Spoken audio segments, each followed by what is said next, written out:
తాకట్లో ఉన్న మీ బంగారాన్ని విడిపించి ఆ రోజు ఆన్లైన్ రేటుకి కొంటాం. Sharma gold company. తెలుగుదేశం పార్టీలో ఉన్న వాళ్ళు మాట్లాడారని మేము మాట్లాడాల్సిన అవసరం మాకు లేదు. పోలీసుల దగ్గరుండి ఆయన మీద దాడి చేయిస్తారా?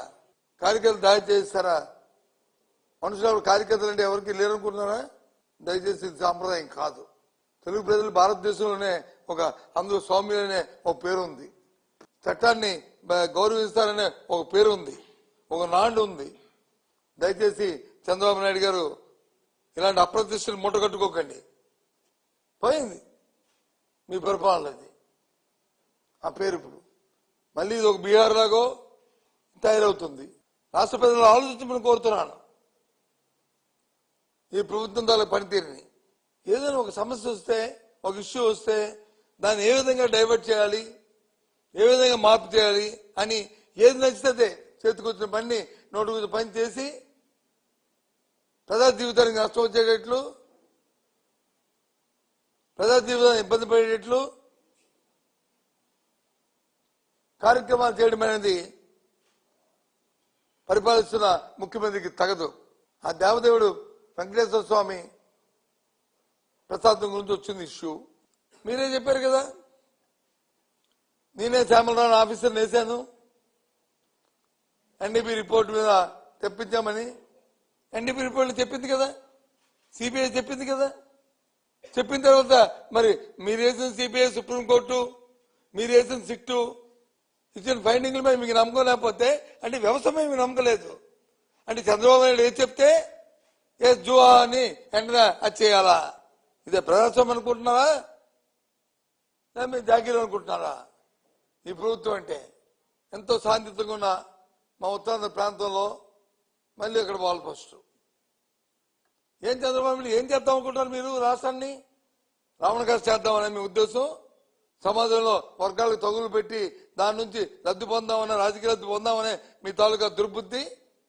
దానికి వచ్చి ఉత్తరాంధ్ర ప్రభుత్వం ఎన్డీఏలో ఉన్న జనసేన, భారతీయ జనతా పార్టీ నాయకులు ఎందుకు మీరు మాట్లాడట్లేదు? తప్పు ఎందుకు చెప్పట్లేదు? ఒకవేళ తప్పు జరిగితే తప్పు చర్య తీసుకోండి. ఎవరు వస్తున్నారు? న్యాయస్థానాలు ఉన్నాయి కదా, మీకు అలవాటే కదా. లేని కేసులు లేనివి ఉన్నవి ఆపాదిస్తూ పెట్టి మేము హింసించడమైంది. చేయండి, న్యాయస్థానంలో తెచ్చుకుంటాం. అంబటి రాంబాబు గారు ఎప్పుడు మాట్లాడుతుంటారు, ఎప్పుడు అసభ్యంగా మాట్లాడలేదే, ఎప్పుడు లైన్ తప్పి మాట్లాడలేదే. ఆయన్ని అక్కడున్న ఎదురున్న వ్యక్తులు వచ్చి ఆయన తిడితే, ఆయన దుర్భాషలాడితే ఆయనే మానవుడే కదా. ఆయన దాన్ని రియాక్ట్ అయ్యాడు. దాన్ని మళ్ళీ ఇంటికి వచ్చి పశ్చాత్తాపంగా దాన్ని అనకూడదు అని చెప్పి విత్డ్రా అయ్యాడు. ఎప్పుడు చూడలే ఈ తెలుగు రాష్ట్రాల్లో ఇలాంటి పరిణామాలు. అందులో మా ఆంధ్ర రాష్ట్రంలో అయితే ఇంకా జాగ్రత్తగా ఇంకా ఉంటాం. పరిణామాలు ఆందోళనతో మాట్లాడుతున్న మాటలు, బాధతో చెప్తున్న మాటలు ఇవన్నీ కూడా. ఎందుకంటే ఈ పరిస్థితులు ఉన్నాయి. ఇలాంటి పరిస్థితులు రాష్ట్రంలో జరగకూడదు. తప్పుని ఎవరు సమర్థించాం. తప్పు అయితే తప్పే. పెట్రోల్ పంపులతో మరి జోగి రమేష్ గారి ఇంటి మీదకి వచ్చి ఇసిరి ఏం చేద్దాం, ఇంట్లో ఉన్న అందరినీ మీరు అంటే సత్యదాన్ని ఇంట్లో పెట్టి చంపేద్దాం అనుకుంటున్నారా? ఇదేనా సంస్కారం?